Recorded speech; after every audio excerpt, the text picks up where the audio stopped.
Okay, पिछले class में हम लोग deduction in respect of interest on savings account देखे थे 80 टीटीए का, ठीक है।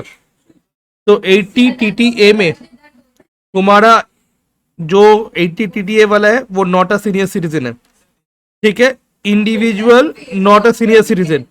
उसके बाद इन लोगों का gross total income of the assessee includes income by way of interest on deposits. कहाँ पे इंटरेस्ट डिपॉजिट कर रहा था? बैंकिंग, कोऑपरेटिव सोसाइटी और या फिर पोस्ट ऑफिस में। कितना होगा?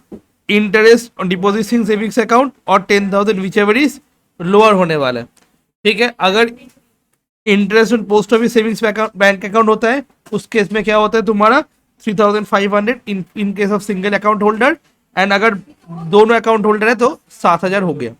और 80 टीटीबी में यही वाला चीज सीनियर सिटीजन के लिए हो जाता है और 50,000 हो जाता है, ठीक है। 50,000 हो जाता है तुम्हारा जो 10,000 वाला चीज है। तो ये वाला सब हम लोग देखने वाले हैं अभी, ठीक है। नहीं है,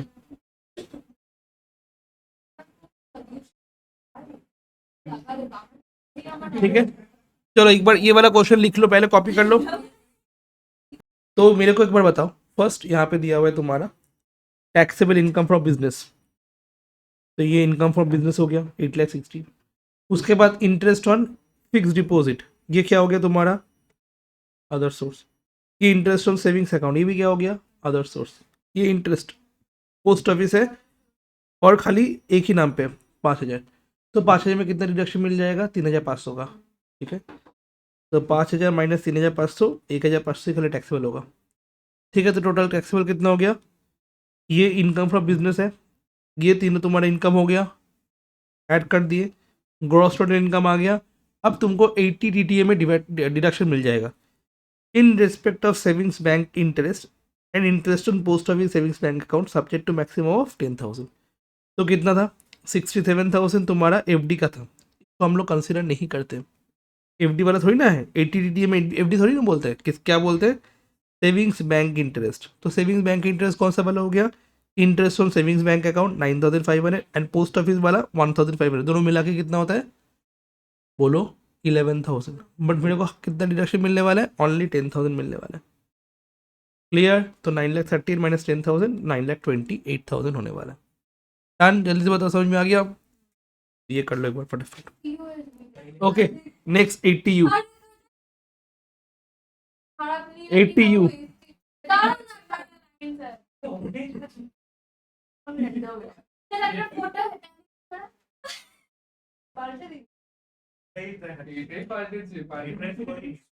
चलो 80U देखो, 80U में क्या बोल रहे हैं? 80U में बोल रहे हैं तुम्हारा in respect of person with disability, person with disability, ठीक है। रेसिडेंट है, इंडिविजुअल है, ठीक है। ऐसे को क्या करना होगा? फर्निश करना होगा copy of certificate issued by the medical authority. Disability मतलब समझ में आ गया। देन क्वांटम डिडक्शन कितना होने वाला है डिसेबिलिटी के लिए? एसएससी अगर 80% से ज़्यादा सफ़र करता है तो 1,25,000, अगर 40% से सफ़र करता है तो 75,000 क्वांटम डिडक्शन, मतलब तुमको डायरेक्ट पैसा मिल जाएगा irrespective of the actual expenditure. Okay, deduction 80U for disable SSC, whereas deduction 80DD dependent disable relative. दोनों में डिफरेंस क्या है? 80U मतलब क्या हो रहा है जी बताओ? डिसेबल एसएससी मतलब एसएससी खुद ही डिसेबल है, और 80DD में मतलब क्या होता है? डिसेबल है और डिपेंडेंट है, डिपेंडेंट डिसेबल है। क्लियर? ये हो गया तुम्हारा 80U। तो ये वाला सम एक बार देखो, 18 वाला सम। मिस्टर एक सफरिंग फ्रॉम लो विजन, ठीक है, certified severe disability, severe severe severe. तो नेट सैलरी उसका उनका दिया हुआ है 1,45,000, ठीक है। नेट सैलरी दिया हुआ है 1,45,000। उसके बाद शॉर्ट टर्म कैपिटल गेन दिया हुआ है 45,000। उसके बाद लॉन्ग टर्म कैपिटल गेन दिया हुआ है 1,50,000। दोनों मिलकर 1,95,000। Gross total income 3,40,000। और क्या बोल रहे हैं? मिस्टर एक्स सफरिंग फ्रॉम, ये 50% disable, fully dependent on Mr X, sorry Mrs X, sorry Mrs X suffering from leprosis, that means तुम्हारा मिसेस एक्स मतलब मिस्टर एक्स भी मिस्टर एक्स भी सफर कर रहे लो विजन से, मिसेस एक्स भी suffer कर रही है लेप्रोसिस से, एंड वो 50% डिसेबल है, और ये सीवियर डिसेबल है, मतलब हस्बैंड वाइफ दोनों डिसेबल। ओके, हंसना मत। Fully dependent on Mrs mister x, find out the ये। तो फर्स्ट मिस्टर एक्स अपना डिडक्शन कहाँ पे क्लेम करेगा? मिस्टर एक्स अपना डिडक्शन कहाँ पे क्लेम करेगा? 80U के अंदर। और मिसेस एक्स के लिए क्या करेगा? जल्दी से बताओ, 80DD में लेगा 75,000। रिलेटिव डिपेंडेंट डिजिबल, তুই কার উপর ডিপেন্ডেন্ট? তুই তোর হাজবেন্ডের উপর ডিপেন্ডেন্ট না? তুই তো হাজবেন্ডের উপর डिपेंडेंट ना? ओके, तो ये क्या हो गया तुम्हारा 80U अपना खुद के लिए 1,25,000। 80DD क्या करना है? 80DD तुम्हारा 75,000 किसके लिए? तुम्हारा डिपेंडेंट रिलेटिव के लिए। तो कितना होता है टोटल मिला के? 1,25,000 प्लस 75,000 कितना होता है? 2 लाख। 2 लाख दिया हुआ है, बट यहाँ पे 1,90,000 क्यों दिया हुआ है? 2 लाख था, बट यहाँ पे 1,90,000 क्यों दिया हुआ है सर? 10,000 क्या डिडक्शन हो जाएगा? 10,000 क्या डिडक्शन हो जाएगा? Very good. Long term capital gain के ऊपर तुम्हारा ये नहीं होता है। तो देखो एक बार, total deduction under section 80C to 80U can not exceed GTI excluding LTCG, STCG covered under 100A, casual income like winning from lotteries. That means तुम्हारा क्या हुआ इनकम? 1,45,000, ठीक है। और शॉर्ट टर्म कैपिटल गेन 100 इसमें नहीं है, ये पकड़ लेना। तुम्हारा LTCG long term capital gain, short term capital gain covered under section 111A, खाली 111A वाला बोल रहे हैं शॉर्ट टर्म कैपिटल गेन में। ओके, ये दोनों को छोड़ के बाकी डिडक्शन होता है। दैट मीन्स जब हम लोग कैलकुलेट करते हैं तुम्हारा पूरा टोटल इनकम का, उस टाइम में हम लोग क्या करते हैं? STCG में हम लोग अलग कर लेते हैं। कुछ समझ में नहीं आएगा, ठीक है। यहाँ पे देखो, डिडक्शन अंडर सेक्शन 6A, नीचे वाला लाइन पे लॉटरी इनकम में डिडक्शन नहीं मिलता है, LTCG में कभी डिडक्शन नहीं मिलने वाला है, STCG में भी डिडक्शन नहीं मिलता है, बट अदर STCG में डिडक्शन मिलता है। मतलब STCG कौन सा वाला होना होगा? 111A। Okay, 111A and 112A for LTCG। तो यहाँ पे क्या दिया हुआ है तुम्हारा? खाली STCG दिया हुआ है, शॉर्ट टर्म कैपिटल गेन। बोला 111A का नहीं। दैट मीन्स इसके लिए भी मेरे को डिडक्शन मिलेगा, इसके लिए भी डिडक्शन मिलेगा। कोई भी LTCG के लिए डिडक्शन नहीं मिलता है। तो टोटल इनका कितना है बताओ? 1,90,000। तो 1,90,000 तक की डिडक्शन मिलने वाला है, एकदम 1,90,000 का डिडक्शन मिल सकता है। क्या लिखा हुआ है? Total deduction under section 80C to 80U can not exceed GTI excluding LTCG, STCG covered under section 111A and casual income like winning from lotteries। winning from lotteries के लिए, LTCG के लिए, STCG अंडर सेक्शन 111A के लिए, ये सब के लिए डिडक्शन नहीं मिलता है, ये सब के लिए डिडक्शन नहीं मिलता है। तो इसको एक्सक्लूड करो। तो अगर एक्सक्लूड कर दिए, इसको एक्सक्लूड करना है, LTCG को एक्सक्लूड करना है 1,50,000 को। 3,50,000 से 1,50,000 को एक्सक्लूड कर दो, कितना होता है? 1,90,000 1,90,000 होता है ना। दैट मीन्स 1,90,000 तक का मेरे को डिडक्शन मिलेगा। और यहाँ पे कितना हो जा रहा है? दोनों मिला के कितना हो जा रहा है? 1,25,000 प्लस 75, 2 लाख। बट मेरे को कितना डिडक्शन मिलेगा? Up to 1,90,000, because LTCG 112A के लिए नहीं मिलेगा, STCG 111 के लिए नहीं मिलेगा, कोई भी LTCG के लिए नहीं मिलेगा। बट अदर STCG के लिए ये मिलेगा, अदर इनकम के लिए ये मिलेगा, एंड स्लैब रेट अप्लाई होगा। और इन लोग के लिए अलग टैक्स रेट होता है। जैसे LTCG के लिए लॉटरी इनकम के लिए 30% टैक्स रेट चार्ज होता है, ठीक है। LTCG के लिए 20 to 12.50% चार्ज होता है, ठीक है। STCG के लिए तुम्हारा 15 और 20% चार्ज होता है। तो डिफरेंट डिफरेंट टैक्स रेट है डिफरेंट डिफरेंट जगह पे। ओके तो ये इंपॉर्टेंट होता नहीं है, तो 80 RRB हम लोग का सिलेबस का पार्ट नहीं है। अब इसके बाद आता है तुम्हारा इस चैप्टर में रिबेट भी आता है 87A वाला चैप्टर, ठीक है। देखो ये वाला some past year general solve, तो जनरल वाला तुम लोग कर लोगे। ग्रॉस रोड इनकम दिया हुआ है, कंट्रीब्यूशन टू पीपीएफ बोलो कहाँ पे जाएगा, पीएफ 80C, 80C में जाने वाले पीएफ, एनएससी वाला 80C में जाने वाले 10,000 हो गया, डिडक्शन माइनस करोगे खत्म। तो ये सारा जनरल का सम तुम लोग खुद ही कर सकते हो, ठीक है। तो जनरल में दिमाग नहीं लगाते, ठीक है।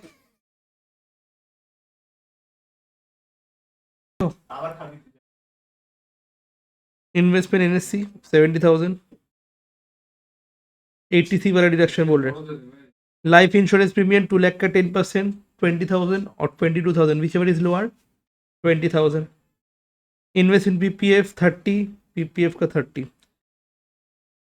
Repayment of housing building loan, house building loan principal इतना और इंटरेस्ट इतना, इंटरेस्ट का डिडक्शन मिलता है नहीं मिलता है, ओनली प्रिंसिपल अमाउंट, याद आ रहा है।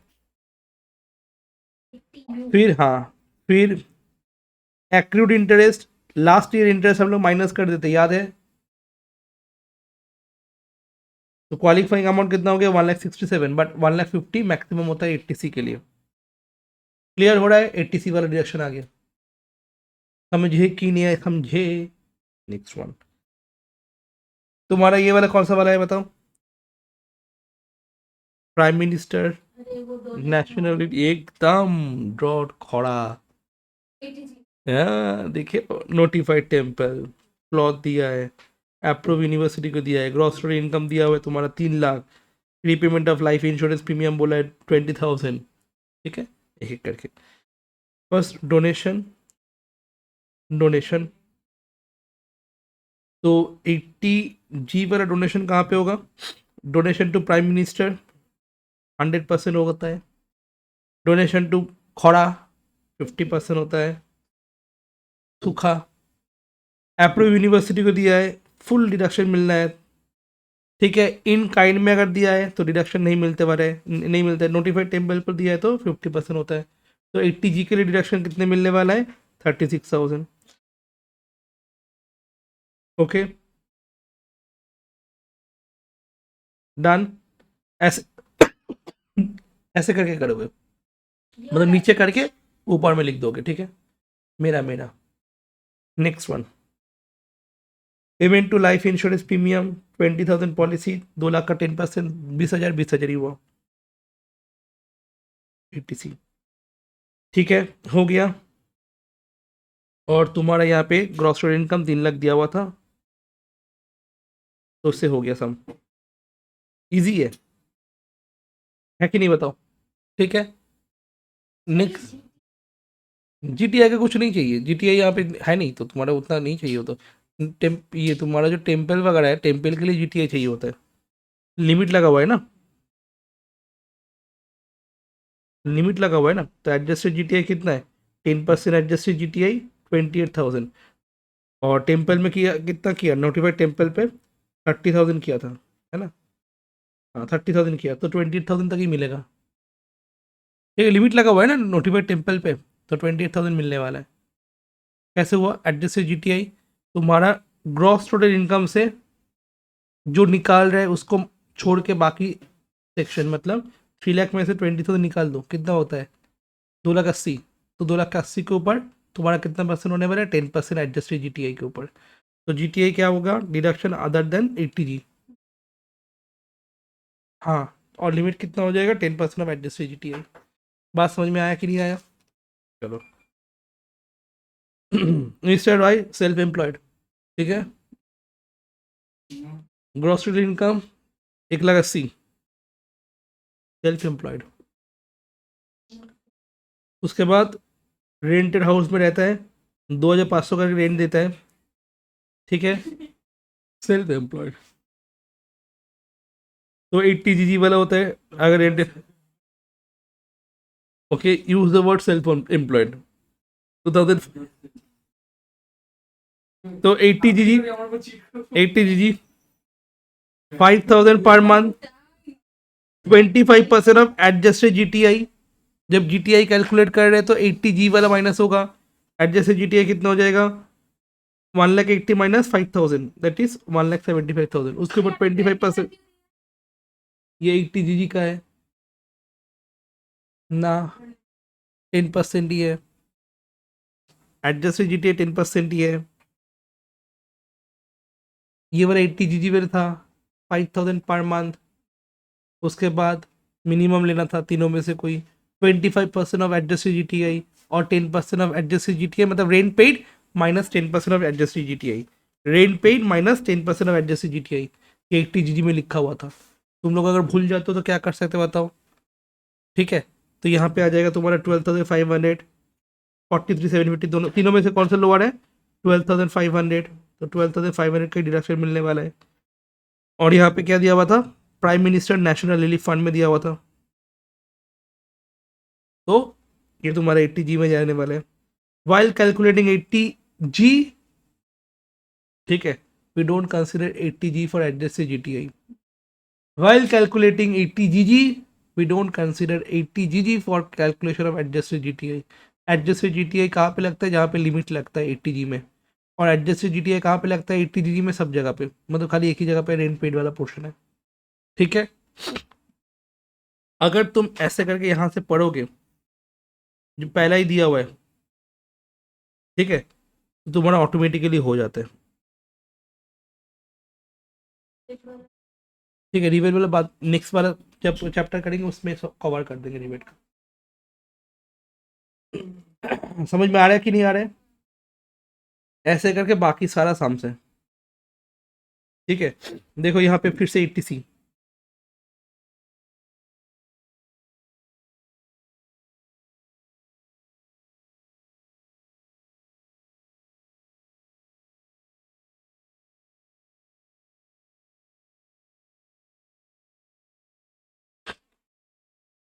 पीपीए 45, LIC 20,000, LIC मदर का 27,000, मदर कवर नहीं होता है। रीपेमेंट ऑफ हाउस बिल्डिंग, ये SBI का इंटरेस्ट समेत है, मतलब इंटरेस्ट को हटा दो। NSC वाला 24,000 हो गया, फिर टोटल डिडक्शन। कर पाओगे कि नहीं कर पाओगे, इजी है। ये वाला भी 80C है, ठीक है। ये वाला 80D है मेडिक्लेम वाला, ठीक है। तो ये सारा सम्स तुमको करना है। उसके बाद तुम्हारा यहाँ पे ऑनर्स पेपर्स है, फर्स्ट ईयर ऑनर्स पेपर्स, ठीक है। फर्स्ट ईयर ऑनर्स का ये सब सम्स पहले जनरल का कर लोगे, उसके बाद ऑनर्स का पूरा कर लोगे। अगर हो गया तो मंडे तुम बोलोगे सर डन, इसमें कोई डाउट नहीं है, आगे बढ़ जाइए। तो हम क्या कर देंगे, आगे बढ़ के नेक्स्ट वाला चैप्टर शुरू कर देंगे, ठीक है। चलो।